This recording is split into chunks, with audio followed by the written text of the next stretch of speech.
कुछ और तस्वीरें यहाँ पे इस वक्त दिखा रहे हैं। ये तस्वीरें प्रधानमंत्री नरेंद्र मोदी की डेनिश प्राइम मिनिस्टर के सरकारी आवास में, जहाँ पे वो उनके लॉन में चहलकदमी करते हुए दिखाई पड़ रहा है। निश्चित तौर से दोनों नेताओं के बीच में ये सहज संवाद दिखाई पड़ रहा है और डेनिश प्राइम मिनिस्टर प्रधानमंत्री नरेंद्र मोदी को तमाम एक तरीके से जानकारी साझा करते हैं। और ये उनका आवास है प्रधानमंत्री डेनिश की जो प्रधानमंत्री है, और वहां पर प्रधानमंत्री मोदी पहुंचे हैं और ऐसे में वो अपने चहलकदमी करते हुए नजर आ रहे हैं। और निश्चित तौर से ये बेहद महत्वपूर्ण मौका होता है दोनों नेताओं के बीच में आपसी संवाद के माध्यम से एक सहज समझ को आगे बढ़ाने को लेकर। और ये तस्वीरें उस लिहाज से बेहद महत्वपूर्ण और ये अपने आप में बताती है। हमने पहले भी कई बार ऐसे तमाम देशों के राष्ट्र प्रमुखों के साथ में प्रधानमंत्री नरेंद्र मोदी को एक सहजतापूर्ण माहौल में बातचीत करते हुए, चहलकदमी करते हुए या फिर चाय पे चर्चा करते हुए देखा है।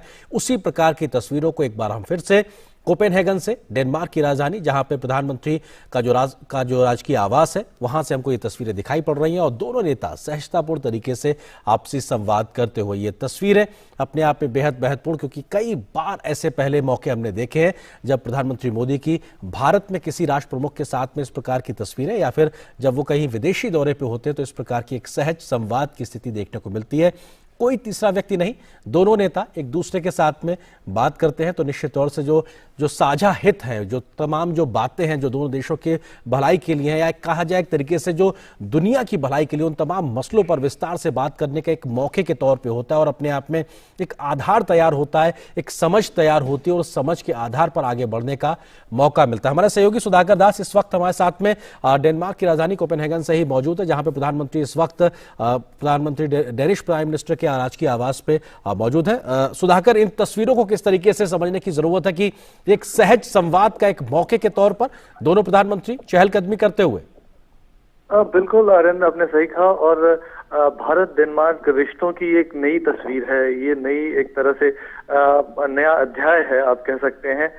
ये सिर्फ केमिस्ट्री नहीं है, बल्कि ये दोस्ती की एक नई इबारत लिखी जा रही है।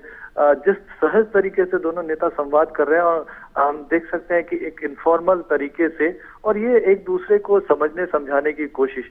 तो आप देखिए, डेनिश पीएम का जो इंडिया के साथ कनेक्शन है, पीएम मोदी की वो जब कई बार जब वो भाषण देती हैं, उन्होंने अपने संसद में हो या कई मंचों पर उन्होंने भारत के लोकतंत्र की ना सिर्फ तारीफ की है, बल्कि पीएम मोदी ने भारत में जिस तरह से कदम उठाए हैं उसको आगे बढ़ाया है। देखिए, डेनमार्क उन देशों में है जिसने पहली बार किसी देश के साथ ग्रीन स्ट्रैटेजिक पार्टनरशिप की है। तो बहुत महत्वपूर्ण ये संवाद। और भारत को लेकर अगर निजी तौर पर डेनिश पीएम के नजरिए से आप देखें तो उनकी बेटी साल 2019 में स्टूडेंट एक्सचेंज प्रोग्राम पर भारत आई थी, केरला आई थी और काफी खुश होकर लौटी थी। लगातार पीएम फ्रेडरिक्सन पीएम मोदी को, चाहे उनकी चुनावी जीत हो या अन्य अवसरों पर, उनको बधाई देती रही हैं।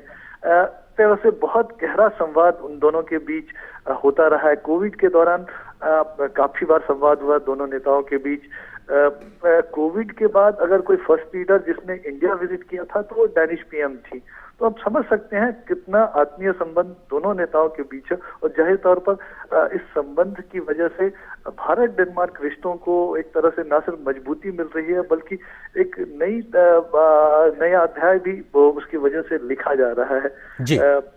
जी आर्यन। सुधाकर, ये जो एक आपसी समझ होती है दो देशों के राष्ट्र प्रमुखों के तौर पे, जब वो एक सहज संवाद करते हैं, ये कितना एक मददगार एक आधार तैयार करता है उस ठोस बातचीत के लिए जो अब से कुछ देर बाद शिष्टमंडल स्तर के आधार पे होगी। क्योंकि एक नेताओं के बीच की समझ, देशों के एक दूसरे की जो हित है उसके बारे में, एक दूसरे के बारे में कंसर्न्स को समझना, ये एक तरीके से मौका देता है आगे बढ़ने के लिए, जमीन तैयार करने के लिए।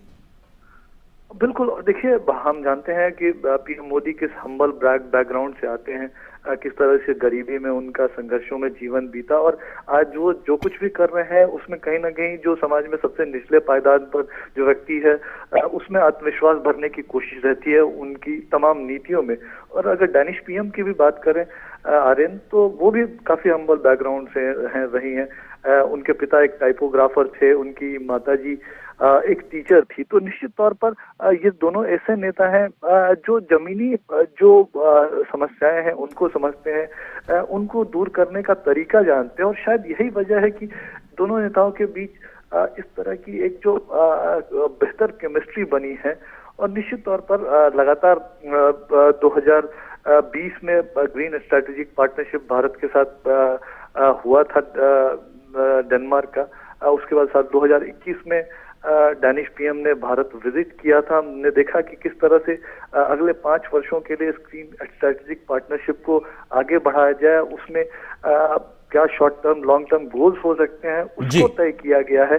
और आगे ये जो एक इनफॉर्मल संवाद है, ये दोनों नेताओं के बीच संवाद को, समझ को तो आगे बढ़ाएगा ही, बल्कि डाउन द लाइन आप देखें तो जो पूरा तंत्र है, कई तरह के मैकेनिज्म है, उस मैकेनिज्म में भी एक नई जान फूकेगा और उनको एक तरह से ये संदेश संकेत जाएगा कि हमको नई ऊर्जा के साथ इन संबंधों को मजबूत बनाने के लिए, इसको आगे बढ़ाने के लिए और नई सदी के जरूरतों के हिसाब से वैश्विक चुनौतियों का सामना करने के लिए तैयार करना होगा, उस दोस्ती को और भी मजबूत करना होगा। तो ये एक बड़ा संदेश जाएगा, तो उसका बहुत ज्यादा फायदा मिलने वाला है। आर्यन, सुधाकर, जो हम तस्वीरों में देख पा रहे हैं, खिली हुई धूप और चारों ओर हरियाली, और क्योंकि हम डेनमार्क को एक ग्रीन पार्टनर के तरीके से देखते हैं और ये महज एक सुखद संयोग ही हम कहेंगे कि संभवतः डेनमार्क के प्रधानमंत्री ने जो परिधान धारण किया हुआ वो भी लगभग हरे रंग के तरीके से, तो निश्चित तौर से एक जो सहयोग का जो बड़ा आधार है वो भी कहीं ना कहीं एक ग्रीन पार्टनर के तरीके से लगाता है और फोकस भी हमको नजर आ रहा है। और शायद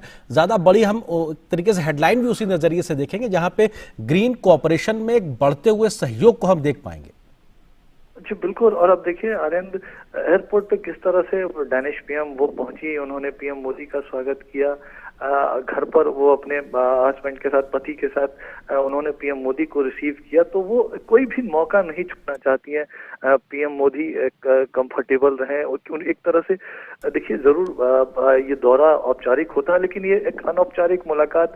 आप किसी घर पर किसी अतिथि को बुलाते हैं तो आप कोई कसर नहीं छोड़ना चाहते हैं कि अतिथि के स्वागत में, सम्मान में, और शायद यही चीजें हम इस वक्त देख रहे हैं। और जाहिर तौर पर इस संवाद का जो बहुत असर, अब हम जानते हैं कि अगर जब पर्यावरण की बात होती है, आज जब क्लाइमेट चेंज की बात होती है, वैश्विक चुनौतियों की इससे रिलेटेड बात होती है, तो भारत की बात होती है, पीएम मोदी की बात होती है। पेरिस समझौते को जिस तरह से लेटर स्पिरिट में भारत ने आगे बढ़ाया है, जिस तरह से पीएम मोदी का कमिटमेंट रिन्यूएबल एनर्जी को लेकर है, सिर्फ कमिटमेंट ही नहीं है, भारत ने 2022 तक के जो रिन्यूएबल एनर्जी के लक्ष्य को चाहे हासिल किया हो, चाहे साल 2030 तक 40% से ज्यादा जो रिन्यूएबल एनर्जी का जो कंपोनेंट ऊर्जा एनर्जी सिक्योरिटी में रहने वाला है, तो एक बहुत महत्वपूर्ण है। एक तरफ इंटरनेशनल सोलर अलायंस जैसे गठबंधन है, CDRI जैसे गठबंधनों को भी आगे बढ़ाया जा रहा है। तो बहुत महत्वपूर्ण, पीएम मोदी ये जो प्रयास कर रहे हैं सिर्फ भारत के लिए नहीं, नए भारत, आत्मनिर्भर भारत के लिए नहीं है, बल्कि दुनिया को भी ये एक तरह से रास्ता दिखा रहा है। और शायद ये बात डेनमार्क के लोग, डेनमार्क के जो लीडर्स हैं इस बात को समझते हैं। और निश्चित तौर पर बहुत अहम मुलाकात जी।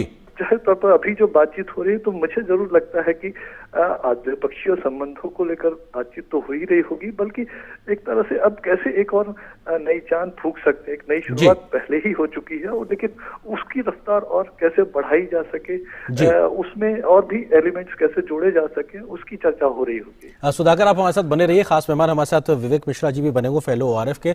विवेक जी, किस तरीके से आप इन तस्वीरों को समझने की कोशिश करते हैं, क्योंकि एक दो नेताओं के बीच में जब आपसी सहज संवाद दिखाई पड़ता है तो तमाम मसलों पर एक समझ को विकसित करने का एक मौके के तौर पे भी होता है। और प्रधानमंत्री मोदी को डेनिश प्राइम मिनिस्टर द्वारा अपने घर पर रिसीव करना, ये भी अपने आप में एक दिखाता है कि साहब किस स्तर पे डेनमार्क भारत के प्रति उत्सुक नजर आ रहा है उसके साथ सहयोग बढ़ाने को लेकर। विवेक जी। जी, अब देखिए, पर्सनल केमिस्ट्री और विदेश नीति, इनको साथ लाना ये मोदी साहब ने काफी बार बहुत ही अच्छे से किया है। आपको अगर याद होगा, बराक ओबामा आए थे तो उन्होंने हमें लग रहा है कि वहां पे बहुत सीरियस बातें चल रही हैं, हो सकता है चल रही हैं, लेकिन ओबामा को उन्होंने ये भी पूछा था, ओबामा ने मोदी साहब से ये भी पूछा था कि आप कितने घंटे सोते हैं। तो इनफॉर्मल कम्युनिकेशन से ये होता है कि एक आइस ब्रेकिंग हो जाती है, और बाकी डेलीगेशंस जो है उसमें सीरियस एजेंडा है ही, लेकिन उस बात के अलावा एक पर्सनल केमिस्ट्री जो है, यहीं पे उसकी नींव रखी जाती है, जो पीपल टू पीपल रिलेशंस है। यहाँ पे अगर लीडरशिप में एक अच्छी पीपल टू पीपल रिलेशनशिप की झलक मिले, तो बाकी पीपल टू पीपल रिलेशनशिप ये बहुत आसान हो जाता है। तो मेरे ख्याल से ये जो भारत की नीति में खासकर दिखाया गया है कि डियास्पोरा जो है, भारत के मूल के लोग जो हैं, उनसे इंटरैक्शन जहां भी प्राइम मिनिस्टर मोदी गए हैं वहां किया है, और उनके लीडर से भी पर्सनल अनऑफिशियल बातें की है। तो इससे एक बहुत ही चैनलाइज्ड वे में विदेश नीति और जो पर्सनल केमिस्ट्री है, ये एक इसको साथ लाया है। तो मेरे ख्याल से ये जो कम्युनिकेशन जो हम तस्वीरें देख रहे हैं, इससे ये पता चल रहा है कि बहुत ही बातें सरल हैं, और जो एजेंडा, सीरियस एजेंडा है, उसके लिए एक डेलीगेशन ऑलरेडी है, सब कुछ लाइंड अप है, और लीडरशिप अगर एक इजीनेस दिखे लीडरशिप दोनों तरफ की लीडरशिप में, तो ये दोनों देश के बायलैटरल बहुपक्षीय नीति के लिए बहुत ही अच्छी बात है। जी विवेक जी, जिस बात का आपने जिक्र किया कि हमने देखा कि ऐसी तस्वीर हमें पहले कई बार कई राष्ट्र प्रमुखों के साथ प्रधानमंत्री मोदी की देखी, आपको लगता है कि उनके विदेश नीति का एक अहम हिस्से के तौर पर किस तरह से पर्सनल केमिस्ट्री एक डेवलप करते हैं, जो शायद दोनों देशों के संबंधों को मजबूत करने में मददगार भी साबित होती है? ये बहुत जरूरी होता है, क्योंकि आप देखिए लीडरशिप आपको